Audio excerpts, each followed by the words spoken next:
அழகர் கோவில்ல இருக்கிற 18ஆம் படி கற்பண்ண சுவாமியோட கதவுகள் வருஷத்துக்கு 2 தடவை மட்டும்தான் திறக்கப்படும்.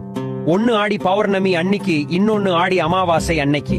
எல்லா கோவில்லையும் உருவமா இருக்கிற கருப்பண சுவாமி அழகர் கோவில் ராஜகோபுர கதவுல அருவமா இருக்கிறதா ஐதீகம்.